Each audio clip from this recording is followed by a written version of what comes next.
150 years ago, Father Bob, much loved by the people of Guyana, arrived on the shores to see changes both in the nation, for it became an independent country, and in the Catholic Church because it was going through transformations during the Second Vatican Council. Well, I was studying to be a priest in Britain, in the UK. Every year, our provincial superior, the provincial, comes down to see us, and especially for those who are still studying, he comes to discuss, where we will go when we finish studying. And I had already been ordained a priest, and he came. And we had several missions in those days. The British Jesuits looked after Guyana, or British Guyana as it was then, BG. They also had people in Zimbabwe, and they also had some in South Africa. So they had a lot of missions. And I went to see the priest who was my spiritual director, helping me. And I said to him, look, I don't feel called to the missions at all. But do you think I could, but you know, they need people there. Should I volunteer? And he said, no. If the Lord doesn't inspire you, you can't volunteer, just volunteer it. So when the provincial came, I just said to the provincial, look, I don't feel called to the missions at all. I should tell you that, but I am free. I have a large family. I had 5 brothers and sisters. My mother and father would be looked after, and so there was nothing holding me back in Britain. And he said, well, thank you for telling me that. And then a few months later, the priest who was superior in Guyana, the Father Francis Fenn, he came to the college where I was studying, and he came into my room and he said, I hear you have volunteered for BG. And I said, I certainly did not. And I told him the story of what happened. And he said, oh well, the provincial says to me, you have volunteered. So I said, I'm very happy to come. He said, well, what are you preparing for? So I said, well, I've just taken a degree in physics and I've been preparing to be a schoolmaster. Oh dear, he said, we don't need any schoolmasters. And he left the room. So I thought to myself, well, I did my best. A year later, he came back and he came into my room and he said, about coming to BG. And I said, but I told you I'm the schoolmaster. Well, we do need schoolmasters, he said. So I came to BG as a schoolmaster. And in fact, of course, in those days, this is 50 years ago, we had St. Stanislaus College, and then quite a number of priests and Jesuits, scholastics, were teaching there. So that's what I started to do when I got here in Guyana. So how do you view this nation and church from your arrival? Well, yes, of course, you see, when I arrived, we were just preparing for independence. I arrived in September 65, and we became independent in May 66. And in fact, next year we're going to be celebrating, aren't we? In May, we're going to be celebrating 50 years a nation. And of course, that made a big difference. You know, now we were in a time of change, right? We had to get used to the fact that we weren't just a colony, we were now an independent country. We made our own choices, and we but at the same time, we were now taking on our own responsibilities, new responsibilities. In fact, you know, there were quite a number of people in Guyana at that time who just couldn't live with that. And quite a number of people left Guyana just after I arrived. Not because I arrived, but because the idea of an independent was something they really couldn't take. And they thought, we're not ready for it. And in fact, what we had to get over is that we were ready for it. And we had to make our own way, and we had to learn. So it was a time of change. It was a time of great excitement for some people. UG had just started. Now, UG didn't have their own premises. They used to use the classrooms of Queen's College in the evening after. It was an evening college only. and they had to use those classrooms for the lectures as they started. But at the same time, and I knew quite a number of people who were now starting to teach at UG, and it was a time of great excitement. We were really getting used to the fact that we had to make our own choices, and we couldn't just blame other people for anything that went wrong. It was up to us to choose our own government and hope that everything would work out. So in that time, and of course we have really spent these 50 years doing that, and perhaps we've got a long way to go, or some way to go yet, right? Because independence is all very well, but you have to be prepared, as I said, to take responsibilities. And in many ways we have. And you know, we can be proud of many of the things that we have achieved. But we have to realize that in those days, things were very different. I mean, let me tell you, one difference is that when you went into the banks or the big stores in Georgetown in those days, you would notice immediately that most of the people serving there were rather lighter of complexion, right? Yes, we had to get used to our racial differences and get over them. In the years after I came here, and in fact just before I arrived in 1963, we had outbreaks of a lot of violence in Guyana, which was mainly racial. And we were still getting over that, you know. We have learnt a lot, but it was a time of great change. For country and church. And for church, you're right, yeah. The change in the church was, if in a sense, even greater for us Catholics than the change in nation. Hard to believe, but it's true. Just a few years before I came, in 1962, we started in the church that big conference, if you like to call it that, which we call the Second Vatican Council. It was, even then we could see the Lord was doing something to us. A couple of years before, about 1960 I think, I'm not sure of the date, the Pope died, and they had to elect a new Pope. The cardinals all came together in Rome to do the election. And the way it's done is they have a ballot, and they have to vote, and more than 50% of them must vote for one person. They had 11 ballots. 11 times they went to the voting hall, and they still couldn't find the right man. So what they decided to do was they chose an old man for Pope, right? Roncalli, his name was. At that time, Cardinal Roncalli was the Archbishop of Venice, which was a big place in the north of Italy. But he was an old man. He was in his late 70s. And so what the cardinals said to each other was, let's elect him, and then after a few years, he'll die, and we can elect someone else. And in fact, he started, and he turned out to be a very human man. Everybody liked him. Big, fat man, but always very jolly and thingish, you know. And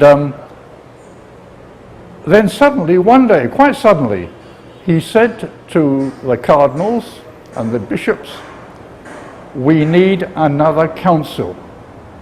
The last council had been 100 years before. They called that council Vatican Council I, because it was the first one. Now, he said, we're going to have another council. I want to bring all the bishops in the world to Rome, and I want them to look at the church and see where the church should be going. Because already in the church, where there were some people who were saying, there are some things we do need to change. When they got to Rome, there were about 2,000 bishops, and they all got to Rome, and they said, what should we talk about first? And they decided they would first talk about worship, the way in which we hold Mass, the way in which we hold services and the sacraments and the rest. And they made some very surprising decisions. You have to know, when I arrived here in Guyana, if you'd gone to Mass, you would see the priest standing up there in the front as he usually did, but he had his back to you. Secondly, the priest would be talking in a foreign language, which nobody understood. I mean, he did, but most of the people didn't. He was speaking in Latin. And we were rather proud of the fact that we had Latin, and that made the Mass the same all over the world. But the fact was that most people found it very difficult to follow, and they used to have books with Latin down one side and English down the other, so they could see the translation. And the only English part of the Mass was just after he had read the Gospel in Latin, which nobody understood. Then the priest used to read the Gospel and the first reading in English, so that everybody could understand it. And then we'd have the notices, and then we didn't always have a sermon, right? Sometimes he just went on, right? And the bishops decided, no, we must change it. And the biggest change, without a doubt, though it didn't come on for some years, but the biggest change was that we put the Mass into English, into our own language, for us, English, right? But immediately, they said they don't see the point in the big priest standing there with his back to the people. He did it because they used to say, look, he's facing God, you see, and the people behind him facing God. But no, they said, no, he's got to join the people. And so now the priest started to face the people. Secondly, and the biggest change, was that they decided the people must join in the Mass.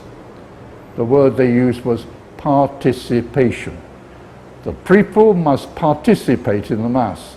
And now today we've got that far. For example, when we have the readings on Sunday, we don't have just the priest doing all the readings, but in the old days, yes, just the priest. Now we have somebody for the first reading, somebody for the second, perhaps somebody for the psalm, right?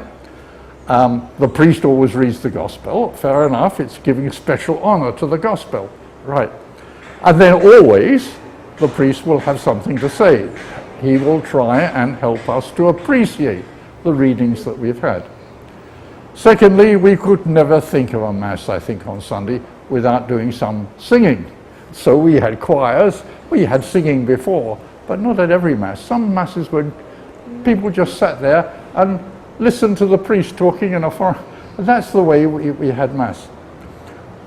And so all these changes came in. As a matter of fact, the change into English didn't come until 1967. You see, I came here in 1965, and some of the changes, the Second Vatican Council had already discussed the changes, and especially those in worship, and we'd already brought them in. The council wasn't finished when I got here. In fact, it divided itself up into 4 sessions with a little gap between each. And the 4th session, the last session, didn't start until September after I arrived, right? A month after I arrived. And in fact, the Vatican Council, Second Vatican Council, didn't finish until the 8th of December of that year. So it still had things. Now the Vatican Council decided other things too. That was just the worship, and that was the beginning. But it spoke a lot about the liberty of people should have to have their own religion. It defended religious liberty. Secondly, it spoke about all the different groups of people in the church. The bishops, the priests, the sisters, and what they should be doing in the church, and especially the lay people. And it made a big thing about the lay people and the things they should be doing in the church. It encouraged us as Christians to be going out to people who were in need. Now it took us a long time to get used to Second Vatican Council. right? It was a change, and nobody likes change. And it meant that we had to get used to a different way of doing things. Again, some people couldn't take it. There was quite a well-known bishop, an archbishop, and he refused. He just went off, and he's really got a church of his own now, right? He left the church because he couldn't believe that we could do these things. One of the things we also looked at was our attitude to the holy books, especially the Gospels, how the Gospels came to be written, and what our attitude to them should be, and encouraged us to read the Bible and, you know, to have it more than we did in the past. As I say, it took some people a long time. For example, you know perfectly well that if somebody is sick, we have ministers of the Eucharist in our congregations, and they take the sacrament, which for us is the very center of our belief, to the sick people so that they could have it. I was in hospital recently, and you know, every day somebody came carrying the sacrament for me, just so I could have it. Sometimes it was a priest from here, but sometimes a sister, sometimes it was a layperson, and they brought it. Well, do you know, only 15 years ago, I was thinking of it this morning, how long, when I was in a parish not far from here, there were two men in the parish who were sick, and I offered that they should have the Blessed Sacrament. Yes, they said, they'd love to have it, but only if the priest brought it. They didn't want any layperson bringing it. Now that was 35 years after Vatican Council. And so you can see that some people find change very difficult. The other day when we were celebrating Father Monti's 40th year as a priest, do you remember that service? Yeah. They had some girls who came in and did a beautiful dance at the beginning of Mass to really help us to get into the mood. I remember some years ago when it was a priest who was at the cathedral announced that he was going to have Mass, and people, Catholics, were going to picket the cathedral in protest at this Mass. And in the end, they didn't have the Mass at the cathedral, they had it at another church. And the bishop at the time, it was Bishop Gilly, said, I can't see what's wrong with this is beautiful. But of course it took time for all of us to get used to the changes that were taking place. And we're still working on those changes, you know. Still we're thinking of Vatican II and what it brought, and we're asking ourselves, well, have we really brought something in to the church that's new? I think one of the things that our present Pope, Pope Francis, has brought in is to see that we can only really be worshipping God on Sunday if in fact we're reaching out to our neighbors, those who are in any trouble, those who are sick, those who are in prison, and so on. And we've still got a little bit to learn there, you know, about how we're going to reach out to people who are sick. Just today, I was listening to the radio, and it announced that the Pope is reaching out to women who have had an abortion. You know, we Catholics don't believe in abortion. We believe it's the murder of an innocent child, a child that's still in the womb, but a child all the same. And so therefore abortion is not in for Catholics. And if any of our people have committed abortion, they must go to confession and have their sin forgiven. And to show that it's a serious sin, the Church has said in the past, only senior priests can hear the confession of people who have committed that sin of abortion, which we do believe is a serious sin. And the Pope has said, I want to reach out to those women who have committed abortion and are really sorry for it. And if they are, they can go to any priest, and he has the power given to him by the church to forgive that sin, to make it clear again, so they can know that they are friends again with God, even though they've committed a sin like that. Now you see, Pope Francis is now really speaking the language of Vatican II. The language which tells us we must be reaching out to those who are in need, in any sort of need, and helping them to find Him. At St. Stanislaus, you were also a counselor, so you worked with many young people and support any adventures. What would you say to me or any other young people of today? One of the things I think it's important for them to realize is how important young people are to the church. We are blessed here in Guyana at the moment because our priests are fairly young. There's an old man like me, and Father Compton is 80 now, that's two of us. A couple of the priests are in their 70s, but all the others are below 60, which is very good and is better than most places in the world. And I am very, let me just, talking of young people, let me talk about the young priests we have. I am very impressed by the young men who come here to Guyana to work for the church and how hard they are working.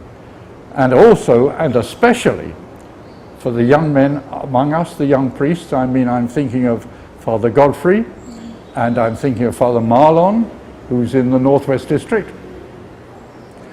I see them working, and I see how hard they are working, and how well they are really getting across to the people the importance of Jesus Christ and in their lives. Our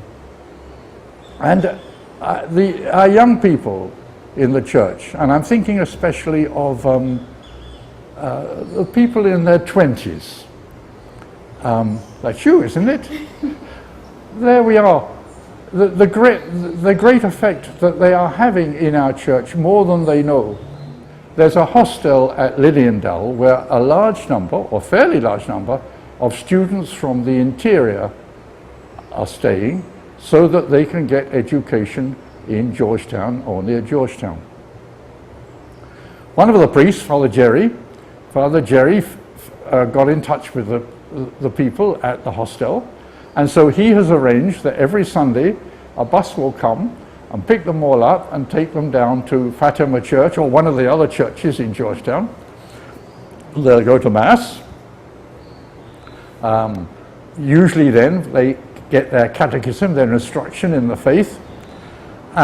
We see them here because they very often come on here for a little bite to eat. They're pretty hungry by then. Yes. And now that was terrific, and I really told Father Jerry, it's fantastic what you've done for them. But then he showed me that in fact he couldn't be there always for them. He's got other demands on his time. So what has he done? He's found other people, young people from the interior who are studying at UG.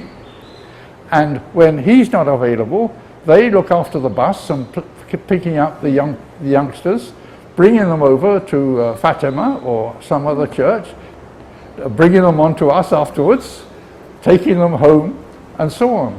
And you see that it's really good to see young Catholics taking on these responsibilities and realizing that the church is theirs. What we would like, of course, especially, is more priests from Guyana. It was good to see in the Catholic Standard last week, I think, a little roundup of the Guyanese young men who are studying for the priesthood. One is in London studying to be a diocesan priest. Another one is, he's also in London, but different part of London, also studying now to be a priest. And a couple more who are on their way, so to speak.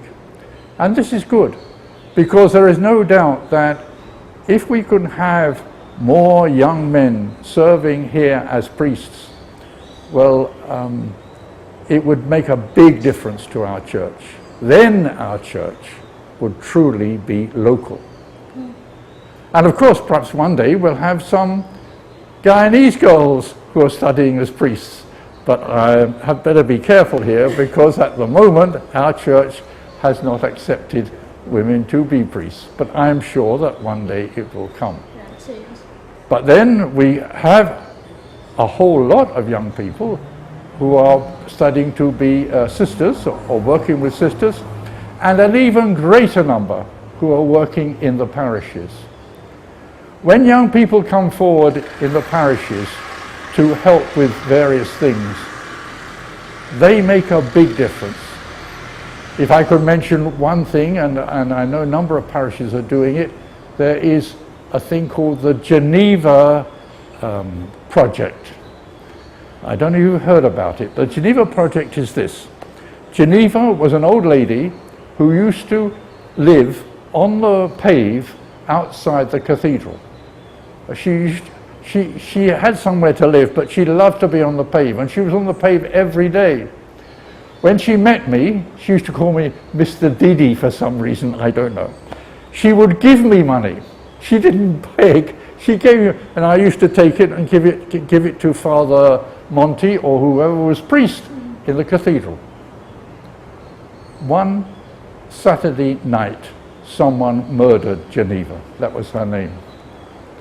And this was a huge shock to us, and we can't understand how anybody could have done a thing like that. She was an innocent old lady. But the young people at St. Pius, I'm sure it started at St. Pius, they got together with the priest who was there and decided that they would start what they called the Geneva Project, calling it after her name.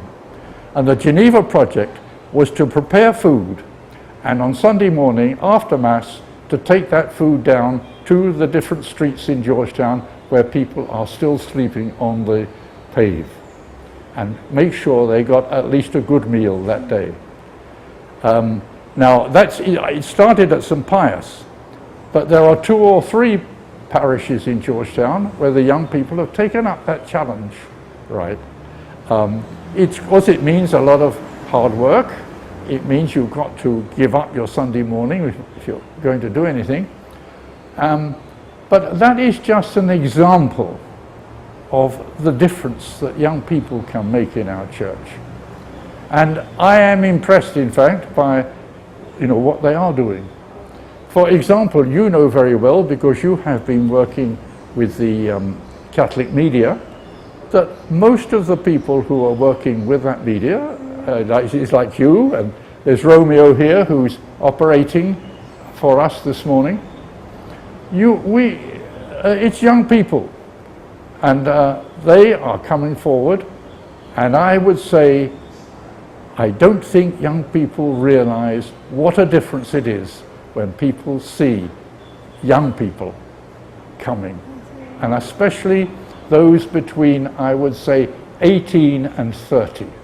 The years before you settle down and get married and all the rest of it.